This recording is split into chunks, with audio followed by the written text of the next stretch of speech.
자, 오늘은 1991년 10월 19일 16시 영등포구 여의도광장에서 훔친 차량으로 사람들에게 돌진해 마구잡이로 사람들을 들이받아 2명 사망, 21명의 중경상을 입힌 마지막 사형수 김용재에 대해 알아보고자 한다. 충북 옥천 출생으로 아버지는 청각장애인, 어머니는 시각장애인이다.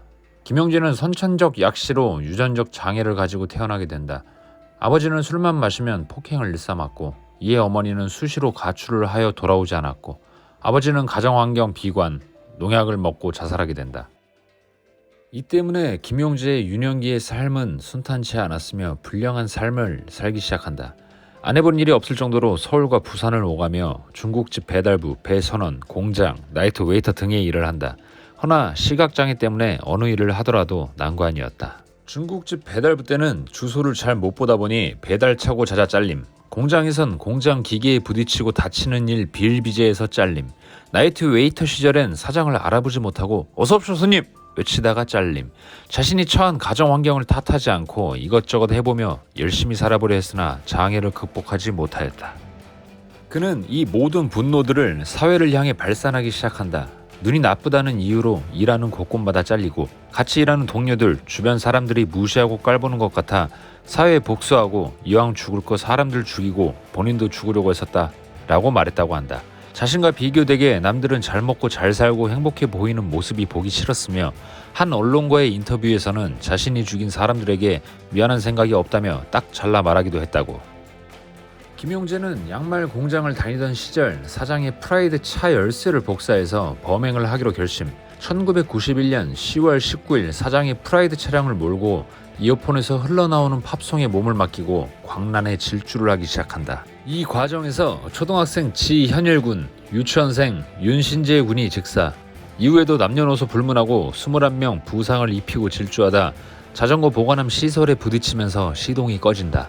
이때 지켜보던 시민들이 차가 움직이지 않자 일제히 달려들었는데 어슬렁 차에서 문을 열고 내린 김용재의 손에는 등산용 칼이 쥐어져 있었다. 시민들과 대치하는 과정에서 중학생 소녀 한 명을 인질로 삼음 소녀가 강력하게 저항하자 배를 찌른다. 허나 하늘도 어린 소녀를 데려가기엔 이르다고 판단했는지 무사천만 소녀의 허리띠 버클에 걸렸고 다행히 무사했다. 그 순간 대치하던 시민들이 한마음 한뜻이 되어 범인의 팔다리를 제압하고 다구리를 놓기 시작하면서 검거에 성공한다. 검거당한 김용재는 영등포 경찰서에서 조사를 받았으며 태중들이 개돼지로 보였으며 더 못 죽인 게 한이라며 반성하는 모습은 1도 없는 모습을 보인다.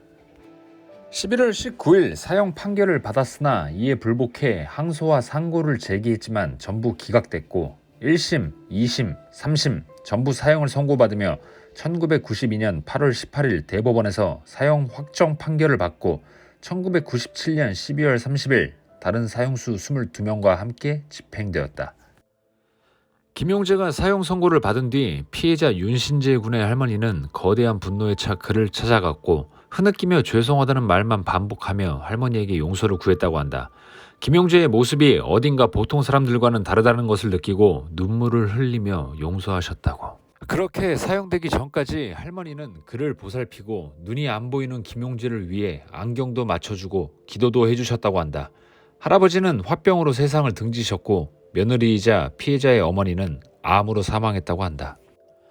김용재는 옥중 세례를 받았는데 이때 고 김수환 추기경이 서울구치소 성당에서 직접 집전했다고 한다. 후에 김용재를 위한 탄원서를 내지만 가차없이 사형은 집행되었다. 1997년 12월 30일 당시 김영삼 대통령 집권 시절 사형이 집행된다. 하루 만에 23명 사형, 15년 만에 최대 규모. 20대의 김용재는 마지막 사형수로 형장의 이슬로 사라진다. 자신을 보살펴주던 수녀에게 인간 대접을 해줘서 감사드리며 짧게나마 인간답게 살고 갑니다 라는 유언을 남겼다고 한다. 김용재는 옥중, 조성의 수녀와 같이 마지막 사형수라는 책을 집필하였다. 당시 여의도 광장 질주 사건은 묻지마 살인의 시초로도 불려졌었다. 불우한 환경에서 태어나고 자란 김용재가 언더도그마 프레임을 본인에게 씌워 반성하고 죄를 뉘우쳤다고 해도 그가 저지른 악행이나 범죄를 정당화할 수는 없다. 다만 안타까운 게 있다면 김용재가 악마가 되기 전에 한 번쯤 더 돌아보고 살펴줬다면 이런 일이 일어났을까 하는 생각이 드는 건 왜일까? 배드 휴먼스 7번째 범죄자 여의도 광장 차량 질주 사건 김용재, 그의 이야기를 끝내본다.